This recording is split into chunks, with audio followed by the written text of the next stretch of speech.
네, 오늘은 그로잉 트리, 자라는 나무에 대해서 함께 나누려 합니다. 그렇습니다. 잠언서 11장 30절 말씀입니다. 의인의 열매는 생명나무라. 지혜로운 자는 사람을 얻느니라 그랬습니다. 그렇습니다. 작은 씨앗을 쏘면 자라나서 잎이 나고 또 꽃이 피고 열매를 맺죠. 그렇습니다. 우리 인생도 어머니 모태에서부터 시작해서 자라나서 성장하고 장성한 사람으로 되어가죠. 그렇습니다. 하나님께서는 그로잉 트리, 자라는 나무에 대해서 말씀합니다. 그래서 의인의 열매는 생명나무라 그랬어요. 죽은 나무가 아니라 생명 있는 나무. 그래서 열매를 맺는다. 그래서 자라나야 된다. 이렇게 말씀하십니다. 그렇습니다. 제가 좋아하는 말씀 중에 골로새서 4장 2절 말씀은요. 기도를 계속하고 기도에 감사함으로 깨어있으라 그랬어요. 제가 처음에 정말 이 말씀을 가지고 정말 교회를 한국에 와서 시작했는데 기도를 계속하고 기도에 감사함으로 깨어있으라 이렇게 말씀했습니다. 그래서 기도를 계속했어요. 그래서 힘들 때는 하루에 4번도 하고 또 2번도 하고 또 3번도 하고 그렇습니다. 그런데 하나님께서 거기에다가 감사함으로 그랬어요. 그래서 너희가 무엇이든지 구하면 감사함으로 구할 때 내가 이루어 주리라 이렇게 말씀했죠. 그래서 감사함으로 깨어 있어라 이렇게 말씀하시는 것입니다. 지금은 주님이 오실 때이죠. 그래서 하나님께서 준비하라고 말씀하신 것처럼 너희가 느슨하게 있으면 안 된다 그래요. 그래서 씨가 그냥 저기 땅속에서 가만히 있으면 되겠어요? 자라나야 되죠. 그래서 하나님께서는 너희가 매일 기도로 계속하라. 그러면 너희가 자라나서 감사함으로 장성한 분량의 하나님의 사람으로 세워질 것이다. 이렇게 말씀하시죠. 그렇습니다. 소원이 이루어지는 것은 생명나무라 그랬어요. 그래서 이루어지지 않으면 우리가 정말 어떻게 하나님의 일을 감당할 수가 있겠습니까? 내가 소원을 정말 갖고 기도했는데 그 소원이 이루어지지가 않아요. 더뎌요. 그러니까 범죄하는 것이죠. 그래서 아브람과 이삭도 기다리다 아들을 기다리다 안 그래서 어떻게 했어요? 이스마엘을 낳았죠. 그래서 지금까지도 전쟁이 있는 것입니다. 그래서 하나님께서는 무슨 일을 하든지 마음을 다하여 죽게 하듯 하라 이렇게 했어요. 사람에게 하지 말라 그랬습니다. 장성한 사람은요 이렇게 죽게 하듯 하면서 하나님을 두려워하죠. 그래서 하나님께서는 정말 그렇습니다. 너희가 말씀을 지켜 행하라. 그것은 너희에게 생명이다. 너희를 장수하게 만들 것이다. 이렇게 말씀하시죠. 그렇습니다. 하나님께서는 하나님의 말씀을 너희 마음에 두라 이렇게 말씀했어요. 그래서 그 마음이요 씨가요 자라나는 거죠. 그래서 하나님의 씨가 정말 말씀의 씨가 내 안에 자라남으로 말미암아 우리는 생명의 샘이 되는 거죠. 그래서 내 안에서 생명의 샘 솟듯 솟는 것입니다. 그렇습니다. 정말 말세의 징조는 사랑이 식는다고 말씀했어요. 불의가 가득하다고 말씀했습니다. 그래서 하나님께서는 너희가 정말 이 세상에 그 불의가 가득한 세상과 짝하지 말고 정말 너희들과 악을 내지 말라 이렇게 말씀하시죠. 그렇습니다. 하나님께서는 우리에게 말씀하시는 것이에요. 의인의 열매는 생명나무라 그랬어요. 그러니까 우리가 믿음으로 의인 돼서 열매를 맺어라 이렇게 말씀하시는 것이죠. 그렇습니다. 의인의 뿌리가 움직이면 되겠어요? 그래서 하나님께서는 그러십니다. 잠언서 12장에 보면요. 의인의 뿌리는 움직이지가 않는데요. 그래서 하나님께서 심지가 굳은 자, 정말 심지를 정말 견고하게 굳게 딱 서 있는 자들이 되어야 된다 말씀하시죠. 그렇습니다. 우리가 황금률 아시죠? 정말 골든 룰이라는 그 말씀을 제가 언젠가 설교한 적이 있는 것 같은데 그러므로 무엇이든지 남에게 대접받고자 하는 대로 너희가 남을 대접하라 그랬어요. 그래서 하나님께서는요 정말 심는 대로 거둔다는 말씀 맞습니다.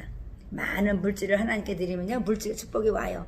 많은 사람들을요 음식으로 대접하는 사람은요 정말 먹을 복이 있는 거예요. 그렇습니다. 많은 사람들요 옷을 사주고 매일매일 그 사람들의 구제하는 사람들은 자기가요 넉넉하게 풍성하게 막 열매 맺는 거예요. 그래서 하나님께서는 너희가 심는 대로 거둔다 이렇게 말씀하십니다. 그래서 자기에게 주신 그 은사대로 사용한다는 말씀이죠. 섬기는 자는 섬기고 또 정말 그렇습니다. 가르치는 자는 가르치고 예언하는 자는 예언하고 하나님이 주시는 그 얼마나 많은 은사들이 있습니까? 그래서 그리스도의 몸을 이뤄가는 것인데 하나님께서 그랬습니다. 예수님은 이 땅에 오셔서 탄생했을 때 동방박사가 어떻게 했습니까? 황금과 유향과 모략을 선물로 줬대요. 태어나자마자 하나님은 이 땅에 오셔서 정말 멋있는 선물을 받았어요. 그런데 그게 의미가 있어요. 황금은 왕권을 상징한다 말씀했습니다. 그래서 우리에게도 말씀하시죠. 너희는 왕같은 제사장이다. 나라와 제사장을 삼았느니라. 너희가 왕 노릇한다. 이렇게 말씀하시죠. 그래서 또 유향을 줬어요. 유향은 주님의 그 예수 그리스도가 이 땅에 오신 이유는 신성, 하나님이라는 그것을 상징하는 것으로 비싼 유향을 준 거죠. 모략을 줬어요. 순환을 당하고 죽음을 당할 예수 그리스도를 얘기하고 그 모략을 선물로 주신 것입니다. 너무나 다 값진 것이죠. 황금 받아본 사람 있어요? 태어날 때? 태어날 때 황금 받아본 사람 있습니까? 그렇습니다. 하나님께서는 이렇게 예수님을 이 땅에 오시자마자 이렇게 값진 것으로 선물을 주셨습니다. 그런데요, 우리에게도 이렇게 하나님께서는 선물로 주셨어요. 너희는 보배롭고 존귀한 자야. 너희는 사랑하는 자다. 이렇게 말씀했어요. 다 너희 것이니라. 너희들이 다 다스려라. 말씀했어요. 이 만물의 영장아, 사랑하는 자들아. 너희들이 모든 것을, 만물을 충만케 한 모든 것을 다스려내라. 그랬어요. 근데 요즘에는 얼마나 환경이 다 그냥 무너져서 난리죠. 산을 까무럭 뭉개고 막 길을 내고 집을 짓고 막 이렇게 하다 보니까 막 너무나 홍수가 오면 산사태가 나고 문제가 많이 생깁니다. 이제는 또 쓰레기 더미로 정말 그렇습니다. 뭐 우리나라에 뭐 몇 배를 들어요. 엄청 많은 정말 그 쓰레기가요. 정말 그 섬을 이루는데 어마어마하게 큰 섬을 이룬대요. 그래서 우리나라 땅 몇십 배가 뭐 된대나 뭐 10배가 된대나 어마어마한 쓰레기가요. 섬을 이루고 있대요. 그러니까 나중에는 어떻게 되겠어요? 쓰레기 더미에 아마 묻히지 않을까 염려가 되더라고요. 그래서 환경을 위해서도 기여도를 많이 해야 되겠다 생각이 들고요. 정말 오존층이 깨지고 정말 그렇습니다. 햇빛이 점점점 가까워져서 우리가 피부가 상하는 그런 일이 많이 생기게 된다고 말씀하시죠. 그래서 많은 재앙들이 기다리고 있습니까? 그렇지 않습니다. 하나님께서는 재앙도 있지만 너희들을 내가 기다리고 있다. 너희가 속히 오실 예수님을 기다리는 준비된 자가 되라고 말씀하십니다. 그래서 오늘도 하나님께서는요, 정말 너희 입을 지켜라 이렇게 말씀하세요. 그렇지만 지금 멸망당할 것 같은데 우리 입을 지켜서 너희들은 생명을 보존하라 이렇게 말씀하십니다. 그래서 입술을 크게 벌리고 떠드는 사람은요, 멸망한대요. 그 잠언서 13장에 나오는 말씀이죠. 그 지혜 있는 자는요, 말하는 것마다 다 교훈이 돼요. 그래서 생명의 샘이 된다는 거야. 그 안에 생수가 넘쳐나는 것처럼 생명수가 넘쳐나는 거야. 그래서 생수의 강물이 넘친다 그러잖아요. 그 성령 충만한 자한테 말씀하시는 것입니다. 그래서 자라는 나무는요, 바로 이런 생명의 샘, 내 안에서 생명수가 넘쳐나는 생명의 샘, 지혜로운 자가 됐을 때 이렇게 자라는 나무, 멋진 나무로서, 장성한 나무로서 서게 되는 것입니다. 그렇습니다. 하나님께서는 사망에 정말 그물에 걸려 넘어지는 자가 되어야 되겠어요? 하나님께서는 지혜로운 자가 돼서 정말 그물에서 벗어나는 자가 되라 이렇게 말씀하시죠. 그렇습니다. 오늘도 하나님께서는 그러므로 너희를 하나님께서 택하신 거룩하고 사랑받는 자처럼 너희가 긍휼과 자비와 겸손, 온유와 오래 참음에 옷을 입어라 그랬어요. 그러니까 우리는요, 하나님이 택하신 것은요, 하나님의 거룩하신 분의 것이죠. 그리고 우리는 거룩하고 사랑을 받은 자입니다. 그래서 긍휼 또 자비 그것을 베풀라고 말씀하시죠. 그래서 겸손과 온유로 오래 참아라. 그런 옷을 입으라는 것이죠. 그렇습니다. 정말 엘리야는 엘리사에게 능력의 겉옷을 벗어서 던졌어요. 그렇죠? 그래서 강물을 치니까 어떻게 됐어요? 강물이 막 갈라졌잖아요. 그러니까 그런 능력의 옷도 있지만 우리에게는 긍휼 베푸는 또 그 옷을 입고 자비와 겸손, 온유, 오래 참음에 옷을 입어라 이렇게 말씀하시죠. 그래서 너희가 지혜로운 자가 되어서 많은 사람들을 얻어라 이렇게 말씀하십니다. 그래서 누가 누구에게 불만이 있거든 서로 용납해. 너무나 불만이 많은 세상이에요. 너무나 진짜 골마 터져서 너무나 많아. 이제는 그냥 터질 것도 없을 것 같아요. 하도 많이 터져가지고. 그래서 서로 용납하고 피차 용서하라 그랬어요. 용서하신 것 같이 너희도 용서하라 이렇게 말씀했습니다. 용서하지 않으면 지옥 갑니다. 용서하지 않으면 지옥 간다고요. 처음까지 못합니다. 그래서 저도 매일 하나님하고 용서해 주세요.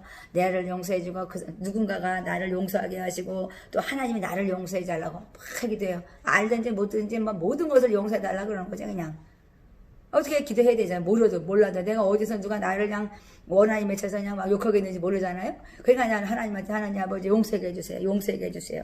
그가 누군지 모르지만 하나님 용서해 주시고 하나님도 용서해 주고 나도 용서합니다.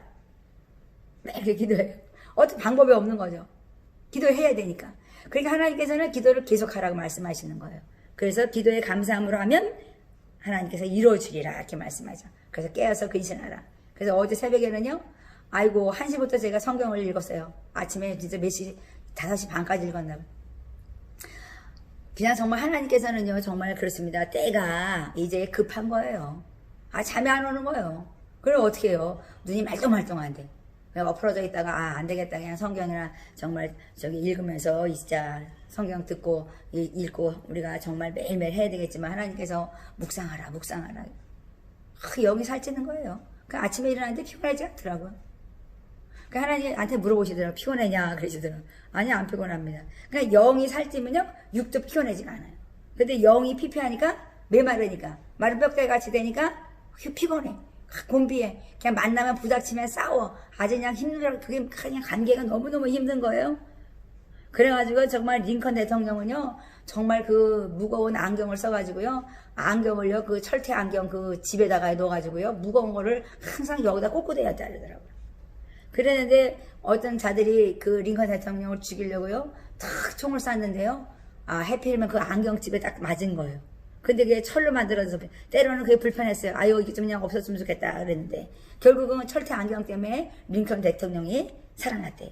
그래서 우리가 인생 살아가는데 때로는 그 불만 덩어리인 그들 때문에 내가 사는 일이 있다는 거죠. 그래서 하나님께서 하물며 너희가 불평하고 원망하고 싶어도 너희가 참어. 그것 때문에 너희가 이익을 얻을 때가 있다. 유익을 얻을 때가 있다고 말씀하시는 것입니다. 그래서 하나님께서는요, 정말 악한 것도 선한 것도요, 다 하나님의 영광을 위해서 하나님을 드러내줍니다. 그래서 정말 하루가 천년같이 천년이 하루가 되는 그 말씀은요, 다 하시고 계신 거예요. 그래서 우리가 좀 불편해도, 그래, 아멘. 이러다 보면요, 그냥 그래, 감사해. 안 감사했는데도 감사하다 보니까요, 감사가 넘쳐나는 인생이 되는 것입니다. 근데 감사한 게 많은데 감사도 안 해요. 그러니까 결국은 멸망당하는 거예요. 그래서 하나님께서는요, 이 골로새서 3장에서 말씀하신 것처럼요, 정말 우리가요, 하나님의 그리스도의 평강을 너희가 정말 알아라 이렇게 말씀하시죠. 그 그리스도의 평강이 너의 마음을 주장하면요, 네가 정말 그 그리스도의 한 몸을 이루는데 이게 평강을 이룰 것이다 이렇게 말씀해요. 그러니까 한 몸을 이루는 그리스도의 몸인데 우리는 평강을 이루지 못하고 분쟁이 일어나요. 그냥 두세 사람만 모이면은 그냥 다투고 싸우죠. 그렇잖아요. 그러니까 하나님께서 그러는 거예요. 감사하는 자가 돼. 이놈들아 감사하는 자가 되라 이렇게 말씀하죠. 나는 너희들을 사랑하고 나는 너희들을 사랑하는 자야 그랬어요. 그 예수님도 세례 받을 때 정말 하늘이 열리면서 뭐라 그랬어요? 비둘기가 성령이 내렸는데요.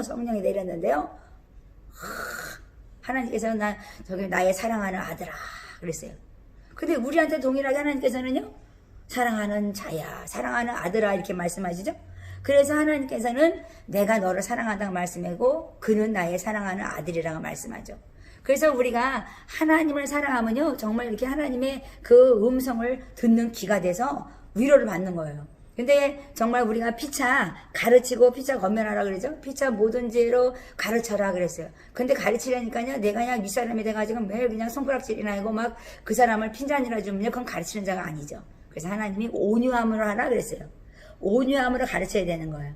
그래서 권면하고 가르치고 정말 그 시와 찬송과 신령한 지혜로 노래로 너희들이 하나님께 나와. 그리고 불러 찬양해. 그러면 하나님께서 너와 함께 하리라 이렇게 말씀하시죠. 그래서 무엇이든지 무슨 말이든지 일에나 다 주 예수의 이름으로 해. 그러면 너희가 복음의 일꾼으로서 쓰임받는 자가 될 것이다 이렇게 말씀하십니다. 그렇습니다. 시편 122편 9절에 보면요, 하나님을 집을 위해서 너를 위해서 하나님이 복을 줬대요. 그러니까 하나님께서는요, 우리에게 이미 복을 주셨어요. 근데 우리가 복을 못 받아요. 왜 그럴까요? 그것을 믿음으로 받지 않기 때문에 그런 것입니다. 아니, 하나님의 집을 위해서요, 너를 위해서 이미 복을 주었대요. 내 이름을 위해서 너에게 복을 주었대요. 그런데 우리는 받지 못해요. 그러니까 하나님께서 답답하신 것이죠. 나는 너에게 이미 복을 주었느니라 이렇게 말씀하십니다. 그렇습니다. 우리가 믿음에 거하고 터 위에 굳게 서서 정말 복음의 소망에 흔들리지 않는 자, 믿음의 사람으로서 복음의 일꾼으로서 하나님께서는 승리하라 말씀하시는 것입니다. 우리가 지혜 총명이 잘한다 말씀했죠? 지혜가 총명이 잘하지 않으면 우리는 성장할 수가 없어요. 그래서 하나님을 경외하는 자는 지혜의 근본이라 말씀했습니다. 그래서 하나님 말씀을 늘 마음판에 새기는 거죠. 그래서 하나님께서 말씀하십니다. 하나님의 지혜와 총명은 나를 아는 것이다. 아는 것으로 자라가는 것이다. 이렇게 말씀했어요. 그래서 모든 선한 일을 열매를 맺게 자라게 한다. 이렇게 말씀했어요. 그래서 하나님의 그 비밀, 그 예수 그리스도, 정말 영광의 소망을 붙잡고 흔들리지 않는 것은 바로 하나님의 지혜와 총명이 우리 안에 거하시는 것을 믿는 거죠. 그래서 모든 정말 지혜와 모든 지식이 정말 그렇습니다. 그리스도 안에 있다 그랬어요. 모든 보화가 감추어져 있대요. 그 감추어진 그 보화를 우리가 매일매일 정말 끄집어내서 사용하는 것이죠. 그러면 우리는요, 이 세상에서 하나님을 아는 지혜를 자라가게 하는 주님을 늘 만나고 동행하게 되는 것이죠. 그래서 열매 맺는 자로서 승리하는 것입니다. 그렇습니다. 하나님께서는 정말 그렇습니다. 의인의 이번 생명의 셈이라고 말씀하신 것처럼 오늘도 예수 안에서 정말 의인의 열매를 맺어 생명나무로서 정말 장성한 사람이 되어서 좀 불편하고 좀 힘들어도 참으면 그것이 나에게 복이 되고 유익이 된다는 것을 알게 될 것입니다. 그래서 링컨처럼 정말 그 정말 필요 없게 느껴졌던 그런 안경칩이 결국은 자기를 살렸다는 것이죠. 그래서 우리는 하나님을 바라보면서 내가 세상의 불평거리를 찾는 것이 아니라 하나님께 감사하며 깨어있는 자, 정말 의인의 열매를 맺는 생명나무가 되어서 오늘도 예수 안에서 승리하는 그로잉 트리가 되시기 바랍니다. 감사합니다.